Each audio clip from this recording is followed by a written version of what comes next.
সামনেই বিটিআর এর নির্বাচন এবং শ্রীরামপুর ব্লক কার্যালয়ে নির্বাচনকে ঘিরে বৈঠকে বসেন বিপিএফ এর কর্মকর্তা। ব্লক সভাপতি মোখলেজুর রহমানের নেতৃত্বে আসন্ন নির্বাচনে কিভাবে বিপিএফ এর জনপ্রিয়তা বাড়ানো যায় সে নিয়ে আলোচনা হয় বৈঠকে। শ্ৰীৰামপুৰ ব্লক বিপিএফৰ অধীনত পেৰেণ্ট ইউথ PSU আৰু ওমেনৰ জইণ্ট ৱৰ্কাৰ্ছ মিট এখন অনুষ্ঠিত কৰা হৈছিলে।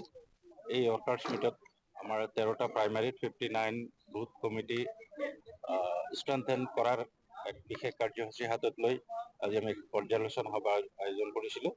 এইখন সভাত আমাৰ ব্লকৰ প্ৰত্যেকটো উইংছৰ কাৰ্যকৰ্তাসকল, আমাৰ প্ৰাইমাৰী প্ৰেচিডেণ্ট ছেক্ৰেটাৰীসকল আহি উপস্থিত থাকি দিনজোৰা কাৰ্যসূচীত আজি আমাৰ সভাখন সাফল্যমণ্ডিত কৰিলে। আগন্তুক দিনত নিৰ্বাচন কেন্দ্ৰিক কাম কাজবিলাক সুচাৰুৰূপে চলাই লৈ যোৱাৰ কাৰণে আজি আমি কিছু কাৰ্যপন্থা প্লেনিং কৰোঁ আৰু এই প্লেনিং কৰাৰ কাৰণে আজি আমাৰ এই